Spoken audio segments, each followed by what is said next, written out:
Hello and welcome to lean for you. आज का हमारा टॉपिक है कॉन्फ्लिक्ट मैनेजमेंट। पहले इसका मतलब समझते हैं। कॉन्फ्लिक्ट मतलब टकराव या विचारों का टकराव। किसी के साथ हमारे विचार नहीं मैच कर रहे हैं तो कॉन्फ्लिक्ट हो गया। या किसी डिसीजन पे पहुंचना है, आपका विचार कुछ और है और सामने वाले का कुछ और विचार है, तो वो कॉन्फ्लिक्ट हो गया, कॉन्फ्लिक्टिंग सिचुएशन हो गई। ये सिचुएशन बड़ी टफ हो जाती है कभी कभी कि अगर किसी कॉमन डिसीजन पे पहुंचना है और विचार अलग अलग है लोगों के, तो सबके थॉट्स को मैच करके एक डिसीजन पे पहुंचना, इसको बोलते हैं कॉन्फ्लिक्ट। अब कॉन्फ्लिक्ट मैनेजमेंट को कॉन्फ्लिक्ट रेजोल्यूशन भी बोलते हैं। कॉन्फ्लिक्ट को रिजॉल्व करना यानी इस सिचुएशन को सॉल्व करना, उसको बोलते हैं कॉन्फ्लिक्ट रेजोल्यूशन, जिसको कॉन्फ्लिक्ट मैनेजमेंट भी बोलते हैं। कॉन्फ्लिक्ट किसी के साथ भी हो सकता है। सिनेरियो जैसे घर में कॉन्फ्लिक्ट हो सकता है, घर में जो लोग हैं फैमिली में, उनके साथ भी सोच विचार में कॉन्फ्लिक्ट हो सकता है। फादर का बेटे के साथ हो सकता है, हस्बैंड वाइफ के बीच में हो सकता है, बहन भाइयों के बीच में भी हो सकता है, रिलेटिव्स के बीच में हो सकता है, फ्रेंड्स के साथ कॉन्फ्लिक्ट हो सकता है। जो लोग ऑफिस जाते हैं ऑफिस में कॉन्फ्लिक्ट्स होते रहते हैं। दो डिपार्टमेंट्स के बीच में भी कॉन्फ्लिक्ट हो सकता है। पूरा दिन में इंसान के अंदर कॉन्फ्लिक्ट्स उसकी लाइफ में चलते ही रहते हैं। कॉन्फ्लिक्ट होते हैं दो तरह के। ये जो अभी सारे मैंने आपको बताया कि और लोगों के साथ जो कॉन्फ्लिक्ट हो रहा है विचारों में या थॉट्स में, इसको आउटर कॉन्फ्लिक्ट बोलते हैं। इसके अलावा हमारे अंदर भी कॉन्फ्लिक्ट चल रहा होता है, जिसको इनर कॉन्फ्लिक्ट बोलते हैं। जो हमारे माइंड के अंदर भी कॉन्फ्लिक्ट चल रहा होता है कि अगर हमारे पास मान लीजिए दो ऑप्शन है, दोनों में से एक चूज करनी है, तो क्या डिसीजन ले, कि उसमें हमारे माइंड के अंदर कॉन्फ्लिक्ट चल रहा है। इसको इनर कॉन्फ्लिक्ट बोलते हैं। आउटर कॉन्फ्लिक्ट और इनर कॉन्फ्लिक्ट दो तरह के हो गए हैं। आउटर कॉन्फ्लिक्ट और लोगों के साथ होते हैं, इनर कॉन्फ्लिक्ट अपने साथ ही होता है। अब एक चीज इसमें ध्यान देने वाली बात यह है, अगर मान लीजिए और लोगों के साथ कॉन्फ्लिक्ट हो रहा है, उसको रिजॉल्व करने से पहले सबसे पहले आपको अपने अंदर का यानी इनर कॉन्फ्लिक्ट को सॉल्व करना जरूरी है। जब तक आपका अपना माइंड क्लियर नहीं होगा या इनर कॉन्फ्लिक्ट सॉल्व नहीं होगा, तब तक आप अपना पॉइंट फर्मली किसी और के सामने नहीं रख सकते। तो सबसे पहले आपको अपना माइंड क्लियर करना बहुत ज़रूरी है। मैं आपको एक स्टोरी सुनाता हूँ, एक सिचुएशन बताता हूँ। मैं बहुत बेसिक लाइफ का बेसिक सिंपल एक सिनेरियो ले रहा हूँ घर का। जैसे हस्बैंड वाइफ है और बच्चा है। मान लीजिए उनको वेकेशन पे जाना है, छुट्टियां मनाने जाना है कहीं पर। तो हस्बैंड के दिमाग में आया मनाली चलेंगे, वाइफ के दिमाग में आया, वाइफ कहती है शिमला जाएंगे, और बच्चा कह रहा है कि जयपुर जाएंगे। अब तीनों के विचार अलग अलग हो गए। कोई ना कोई कॉमन एक वो डेस्टिनेशन ढूंढना पड़ेगा। तो अब या तो जा ही नहीं पाएंगे अगर कॉन्फ्लिक्ट रहेगा, या कॉन्फ्लिक्ट अगर रिजॉल्व हो जाता है तो कोई एक डेस्टिनेशन चूज करके जा सकते हैं। अब ये कॉन्फ्लिक्टिंग सिचुएशन हो गई, किसकी बात माने। तो अब इस कॉन्फ्लिक्ट को रिजॉल्व करना बहुत जरूरी है अगर इन तीनों को मिलके वेकेशन पे जाना है। तो अब इसका तरीका क्या है? इसका तरीका ये है, सबसे पहले आपस में डिस्कस करने से पहले आपका अपना माइंड क्लियर होना, आपका इनर कॉन्फ्लिक्ट क्लियर होना बहुत जरूरी है। आप आइसोलेशन में चले जाइए, आप अकेले बैठ जाइए बिना डिस्टरबेंस के। एक पेपर पेंसिल ले लीजिए और सबसे पहले आप उसमें लिखिए कि आप क्या चाहते हैं, कि आपका डेस्टिनेशन ये है। फिर उसमें, ये तो आपने डेस्टिनेशन लिख लिया, अब उसके नीचे लिखिए कि क्यों जाना चाहते हैं यहाँ पे, वो जो क्या क्या वहाँ पे आपको एंजॉयमेंट या जो भी आपके माइंड में है वो सब लिख लीजिए। क्यों का आंसर आपको लिखना है कि क्यों जाना चाहते हैं वहाँ पे।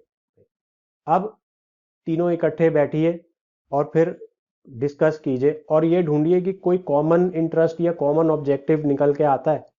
अगर आप धीरे धीरे धीरे करके अगर आप ये डिस्कस करेंगे दोनों के साथ, तो कॉमन ऑब्जेक्टिव निकलना शुरू हो जाएगा।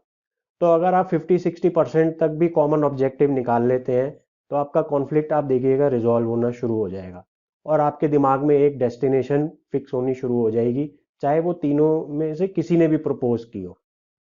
तो फिर उसके बाद जब कॉन्फ्लिक्ट रिजॉल्व होने के बाद जब उस डेस्टिनेशन पे आप वेकेशन के लिए जाएंगे, तो आप तीनों खुशी से एंजॉय कर सकते हैं। अगर आपको लगता है कि एक बार डिस्कशन करके कॉन्फ्लिक्ट रिजॉल्व नहीं हो रहा है, तो उसको कोशिश मत कीजिए कि एक ही डिस्कशन में वो कॉन्फ्लिक्ट रिजॉल्व हो जाए।